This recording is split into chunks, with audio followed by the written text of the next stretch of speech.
أعوذ بالله من الشيطان الرجيم بسم الله الرحمن الرحيم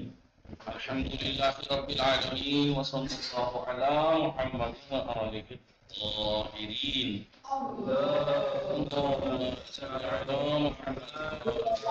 وعلى آل محمد محمد وعجل فرجهم ورحمة الله وبركاته خیریت سے آپ سب لوگ ٹھیک ہیں؟ ہماری گفتگو سبھی کا طاہرہ نوشین رضیہ میں سکینہ میں ہماری گفتگو چل رہی تھی کتاب تفسیر موضوعی قصہ قرآنی قصوں چوتھے درس میں شروع ہوئی تھی بات پیچھے سے تھوڑا سا یہ چل رہی تھی کہ ایک داستان ایک قصے کے اجزاء ترکیبی یعنی کن اجزاء پارٹ سے مل کے ایک قصہ کہانی بنتی ہے قصہ بنتا ہے جی جیسے ہائیڈروجن اور کیا کیا دو چیزیں مل کے پانی بنتا ہے اور بولو کپڑا مل کے لباس بنتا ہے قصہ بھی تو کسی چیز سے بنتا ہے کیا کیا چیزیں پارٹس ہوتے ہیں جی تو قصہ میں کیا کیا چیزیں سے مل کے بنتا ہے اس میں کریکٹر کردار کا نام جی منظر زمانہ وقت اور اس واقعہ اور داستان قصے کے اندر جو کریکٹر ہیں ان کی آپس میں بات گفتگو آپس میں گفتگو جی گفتگو میں موقع و محل کا لحاظ پہلے تو یہ تھا گفتگو کتنی اہم ہے بتایا کہ اس سے بالکل واقعہ داستان لائیو لگتی ہے نہیں بالکل ایسا لگتا ہے جیسے وہ وہیں کھڑا ہے انسان سننے والا یا اس داستان کو پڑھنے والا جب اس داستان کو پڑھتا ہے تو پھر اسے لگتا ہے جیسے وہ ان کے سامنے ہی ہو رہا ہے سب کچھ جیسے وہ جناب موسیٰ اور جناب شعیب کی بچیوں کے بارے میں تھا ٹھیک ہے اور قرآن نے باقی جو اجزاء تھے اس میں کیا کہا تھا اکثر میں کیا سب میں اس سے پہلے کہ قرآن نے ان اجزاء ترکیبی میں سے ہر ایک کو اتنی ہی حد تک استعمال کیا جتنی حد تک اس کے مقصد میں مفید تھا ورنہ تو اس سے بچے ہیں لیکن جب یہ والی بات آتی گفتگو کی اس کا بھرپور استعمال ہے بالکل کبھی اللہ کی اور فرشتوں سے گفتگو کہیں اللہ کی حیوانات یا حیوانات کی آپس میں گفتگو کہیں نبیوں سے گفتگو کبھی نبیوں کی اپنی امت سے گفتگو اس طریقے سے بیان کی ہے کہ پڑھنے والا بور نہیں ہوتا جی اور وہ ایسا لگتا ہے جیسے اس کے سامنے اب یہ گفتگو میں جو موقع اور محل ہے اس کا کتنا لحاظ رکھا جاتا ہے پرانی قصوں میں کہیں طولانی گفتگو کا سہارا لیا گیا لمبی لمبی تو کہیں مختصر آپ دیکھیں طولانی کیسے جناب موسیٰ جناب ابراہیم اور نمرود کی گفتگو دیکھی ہے وہ سورہ بقرہ میں آل عمران میں کہ میں خدا ہوں خدا کے اوپر بات تھی تو جناب ابراہیم نے کہا رب کیا ہے نہیں ربی الذی میرا رب وہ ہے کہ جو مثلا یحیی و یمیت زندہ کرتا ہے اور مردہ موت دیتا ہے انا وہی وہ امید یہ کام تو میں بھی کر سکتا ہوں زندہ کر سکتا ہوں مار سکتا ہوں اس نے دو لوگوں کو بلایا ایک مجرم سے سزائے موت تھی اسے کہا میں نے تجھے معاف کیا دیکھو میں نے ایک مرتے ہوئے کو بچا دیا اور ایک جو بے خطا تھا اس کو قتل کرا دیا اس نے تو آپ نے کہا میرا رب وہ ہے کہ جو یاتی بالشمس سے من المغرب جو وہ ہے نا یاتی من المشرق میرا رب وہ ہے کہ جو اس سورج کو مشرق سے نکالتا ہے تو مغرب سے نکال کے لکھا مغرب سے نکال کے فَبُهِتَ الَّذِي كَفَرَ جس نے کفر کیا تھا وہ مبہوت رہ گیا لاجواب ہو گیا اب کیا کرتا لوگوں کو تو اس نے کر دیا کہ میں نے تاکہ زندہ کر دیا موت دے دی سورج تھوڑے نکال دے گا وہ مغرب سے دیکھا وہ جناب ابراہیم اور نمرود کی گفتگو کیسے بیان کیا ایسا لگے گا جب آپ اسے اچھے سے دقت سے پڑھیں گے ایسا لگے گا جیسے آپ کے سامنے گفتگو ہو رہی ہے دونوں کھڑے کر رہے ہیں نہیں اس طریقے سے گفتگو میں محل اور موقع کا لحاظ پرانی قصوں میں کہیں پرانی گفتگو کا سہارا لیا گیا ہے تو کہیں مختصر گفتگو کا اور ایسا موقع اور محل کے فرق جی اور ایسا موقع اور محل کے فرق کس ایسا کیوں ہے ایسا کہ کہیں پہ بڑی گفتگو کا سہارا لیا کہیں مختصر موقع و محل جیسا تھا، جیسا موقع اور محل کا فرق، مخاطب کے احساسات اور جذبات میں آپس میں ہر جگہ ایک سا تھوڑی تھا، اس کے اختلاف کی وجہ سے ایسا ہوا ہے، کہیں گفتگو لمبی کہیں مختصر۔ جناب موسیٰ علیہ السلام کے قصے میں وہ موقع جب آپ پہلی بار وادی طویٰ میں گئے، جی قدم رکھتے ہیں، تو خداوند عالم آپ سے تفصیلی گفتگو کرتا ہے کہ حضرت موسیٰ علیہ السلام وحشت کے بجائے ان کیونکہ ڈرے نہیں، وحشت نہ ہو انہیں، وحشت نہ ہو، بھائی پروردگار عالم کے حضور بلایا گیا ہے، تو ان کو ذرا کہتے ہیں نا اسے کام ڈاؤن کرنے کے لیے، جی کام، جی رضیہ میں نور معصومہ میں نوشین اور طاہرہ اور افشا جعفری اور سکینہ بان، ٹھیک ہے، تو کیا کیا، لمبی گفتگو کی تاکہ حضرت موسیٰ وحشت کے بجائے انسیت کا احساس کریں اور تردد و اضطراب کے بجائے تردد میں نہ رہیں، اضطراب بے چینی میں نہ رہیں، بلکہ شجاعانہ دلیرانہ رہیں، تبلیغ دین جیسی اہم ذمہ داری کے لیے پھر وہ آمادہ ہو جائیں۔ تو پوری مکمل تفصیلی گفتگو آئی ہے، تفصیلی گفتگو۔ اب یہ اس گفتگو کے موقع اور محل کا تقاضا یہ تھا، کیونکہ اس کا موقع وہاں ایسا تھا، محل ایسا تھا اس گفتگو کا کہ رات کی تاریکی اور سناٹے کے پیش نظر، کیونکہ رات کی تاریکی تھی اور سناٹا تھا، اس کو دھیان میں رکھتے ہوئے پروردگار عالم تفصیلی گفتگو کرے تاکہ پہلے گفتگو کرتے کرتے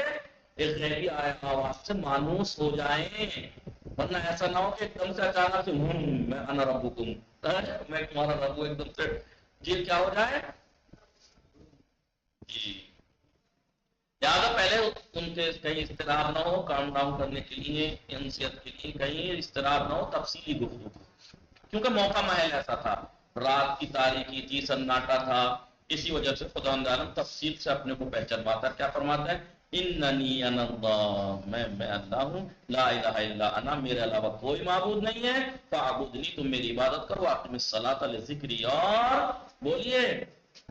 نماز قائم، میری یاد میں نماز قائم۔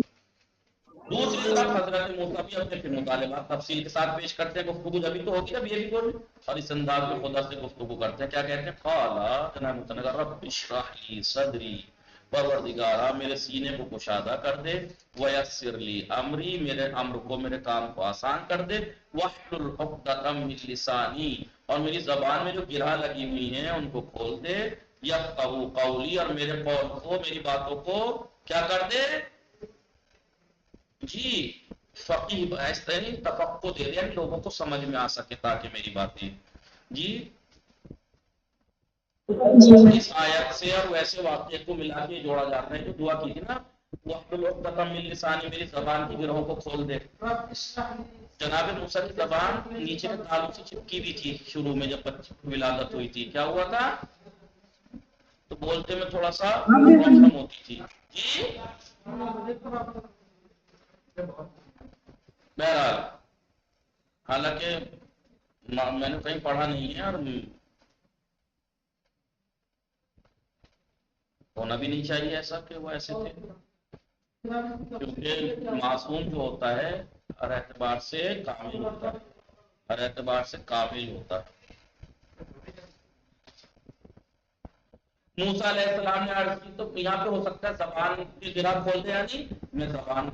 اچھے سے، کہتے ہیں نا، دیکھیے پڑھے لکھے بہت سے ہوتے ہیں، سب کچھ ہوتے ہیں، لیکن بولنا، لوگوں تک بات پہنچا دینا ہر ایک کے بس کی بات نہیں۔ آپ نے دیکھا ہوگا بڑے بڑے ٹیچرز ہوتے ہیں،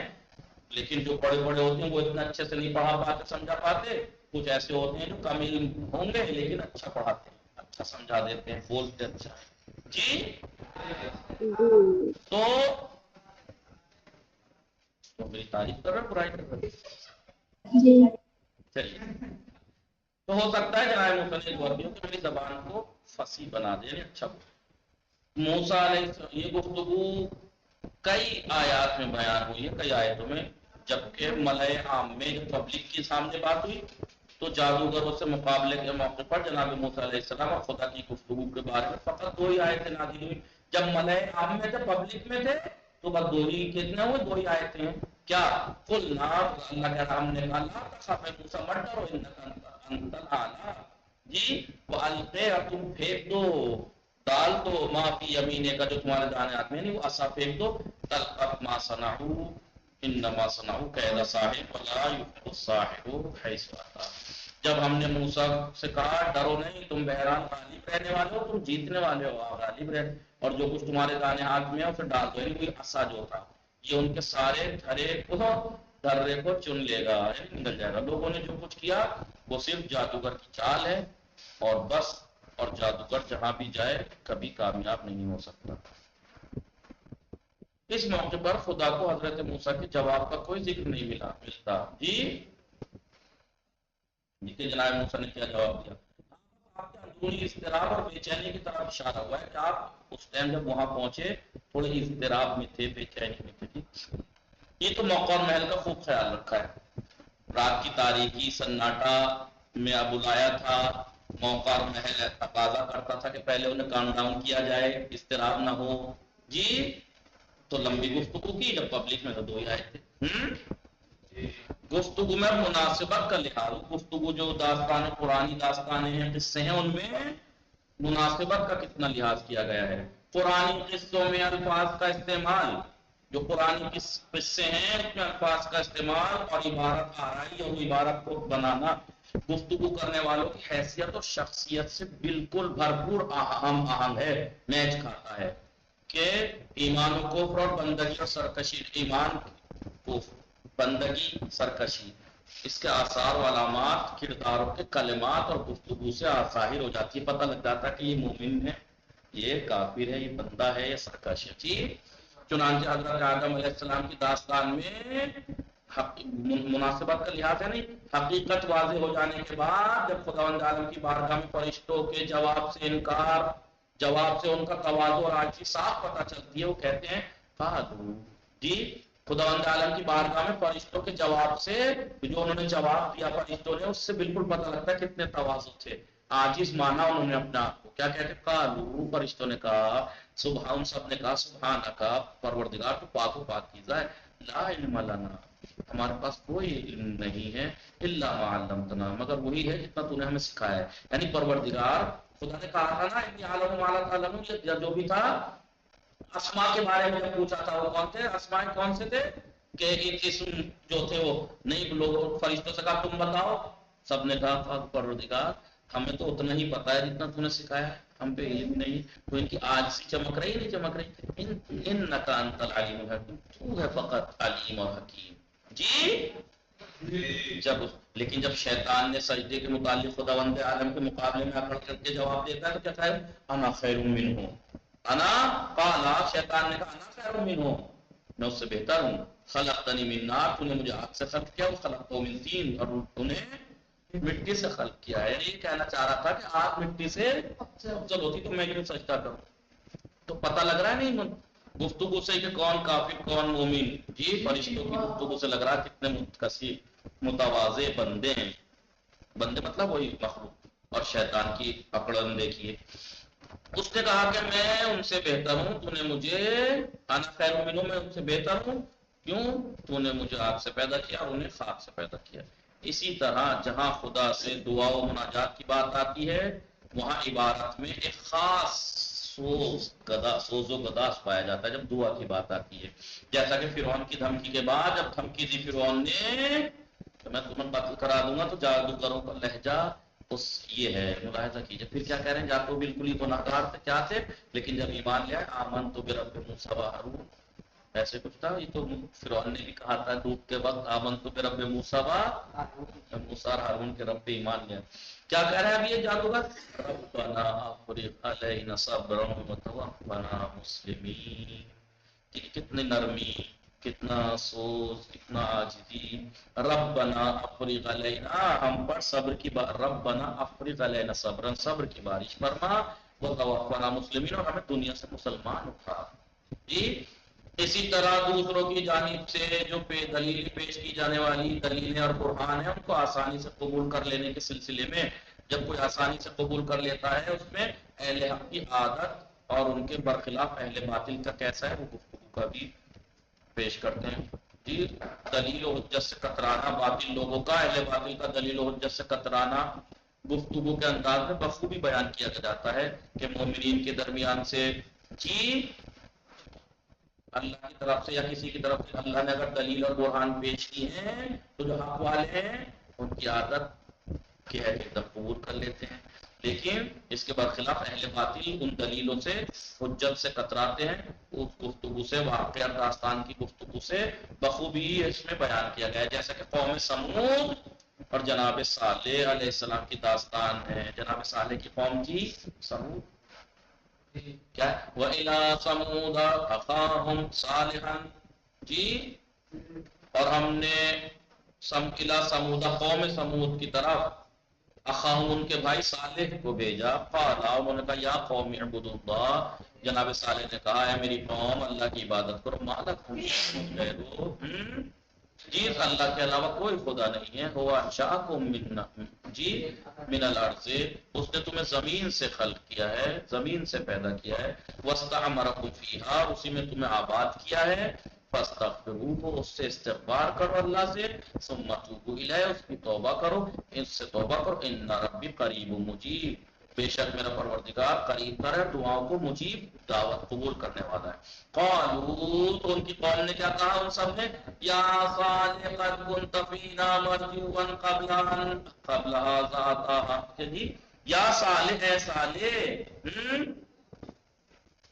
قد كنت فینا مرجوا، جب تم ہمارے درمیان تھے، یعنی تم ہماری طرف تھے تو ہمیں آپ سے بہت امیدیں تھیں، قبل هذا، اس سے پہلے، اتنہانا جب نعبدا، کیا تم ہمیں روک رہے ہو کہ ہم عبادت کریں، ما یعبد آباؤنا، جو جن چیزوں کی ہمارے باپ دادا عبادت کرتے تھے، کیا تم ہمارے ان کی عبادت سے روک رہے ہو؟ وَإِنَّنَا لَفِي شَكٍّ مِّمَّا تَدْعُونَا إِلَيْهِ مُرِيبٍ، اور بے شک جی ہم شک میں ہیں، جی جس کی طرف تم بلا رہے ہو، کیا تمہاری دعوت جو تم دعوت دے رہے ہو اس میں ہم شک و شبہ میں گرفتار ہیں کہ تم ہمارے آبا و اجداد کے معبودوں سے ہمیں روک رہے ہو عبادت کرنے سے۔ بھائی تو دیکھیے کیسے گفتگو ہے، پتہ لگ رہا ہے ایمان والوں کا اس کا گفتگو کے انداز سے، جناب صالح کیسے گفتگو کر رہے ہیں، کیسے انہوں نے اللہ نے جب بھیجا، انہوں نے کچھ لوگ تھے بغیر دلیل جب دی انہوں نے مان لیا، لیکن جنہوں نے نہیں مانا تو دیکھیے کیسے گفتگو کر رہے ہیں۔ سمجھ میں آیا؟ خلاصہ یہ ہوا سبق کا کہ قرآن قصوں میں جو گفتگو کا جو عنصر ہے، پارٹ ہے، اس سے بے پناہ ابھی تک جتنے بھی اجزائے ترکیبی تھے، ایک کہانی ایک قصے کے، اس سے ضرورت بھر قرآن استعمال کرتا ہے پرانی قصے، لیکن اس سے بے پناہ سہارا لیا گیا کیونکہ یہ لائیولی بناتا ہے قصے ایک داستان کو، ریئل بعض کہانیوں میں اگر کہانی قصوں میں اگر اس کا لحاظ نہ کیا جائے، ریئل بھی جھوٹی لگنے لگتی ہے، اور اگر اس کا بھرپور کیا جائے تو جھوٹ بھی سچ لگنے لگتی ہے، جیسے آپ نے بہت سے سیریل دیکھے ہوں گے، افسانے ہیں سب کچھ ہے لیکن اس طریقے سے ایسا لگنے لگتا ہے جیسے سچی، قرآن کے تو قصے سارے سچے ہیں، ان میں اس کا بخوبی سہارا ہے۔ قرآنی قصوں میں گفتگو کو خدا کی فرشتوں اور انسانوں سے، انسانوں کی ایک دوسرے سے اور حیوانات کی آپس میں بات چیت کے پیرائے میں پیش کیا گیا ہے۔ اللہ جی قرآنی قصوں میں کس کی گفتگو؟ خدا کی فرشتوں سے، خدا کی انسانوں سے، انسانوں کی انسانوں سے اور حیوانات کی آپس میں اس کو بیان کیا گیا۔ مختلف انداز و اسلوب،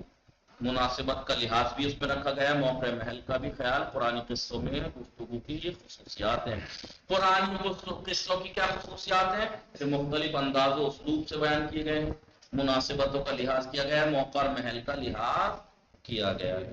یہ درس ہمارا تمام ہو گیا۔ قصے میں گفتگو کیا کردار ادا کرتی ہے؟ قصے کے اندر گفتگو اتنا اہم کردار ادا کرتی ہے کہ قصے کو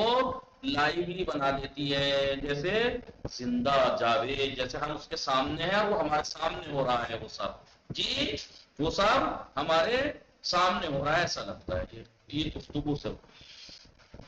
قصے بیان کرنے میں قرآن مجید نے عنصر گفتگو سے کس حد تک بے انتہا سہارا دیا۔ قرآن گفتگو میں کن خصوصیات پر توجہ دی گئی ہے؟ اسلوب، مختلف انداز و اسلوب، مناسبت کا لحاظ، موقع و محل کا خیال۔ قرآن گفتگو کا ایک نمونہ پیش کیجیے، نمونہ آپ جناب ابراہیم و نمرود کا، آپ جناب موسیٰ اور خدا کا، چیٹیوں کا آپس میں، یا پھر چیٹی کا ایک جناب سلیمان سے، جب جناب سلیمان نے چیٹی سے گفتگو کی تھی، کتنے ہو سکتے ہیں کہ کیسے گفتگو کی، ہاں وہ جناب شعیب کی بیٹیوں والا جناب موسیٰ، یہ سب پیش کر سکتے ہیں. کتنے واقعے ہیں جس میں گفتگو کو بیان کیا گیا ہے. یہ درس تمام ہو گیا. 5واں سبق انشاءاللہ شروع کریں گے انشاءاللہ کل. قرآن مجید میں قصے کیوں بیان ہوئے ہیں. ابھی تک یہ تھا قرآن مجید کے قصے، پہلے تو قصہ کہتے کسے ہیں، اور قصے میں جو اجزائے ترکیبی ہوتے ہیں ان اجزائے ترکیبی کا قرآن نے اپنے قصوں میں کس حد تک یوز کیا ہے. اب یہ ہوگا کہ اصلا قرآن نے قصے بیان ہی کیوں کیے ہیں. وصلی اللہ علی محمد وآلہ الطاہرین. اللہم صل علی محمد وآل محمد وعجل برکاتہ. انشاءاللہ موفق و مؤید باشید. خدا حافظ.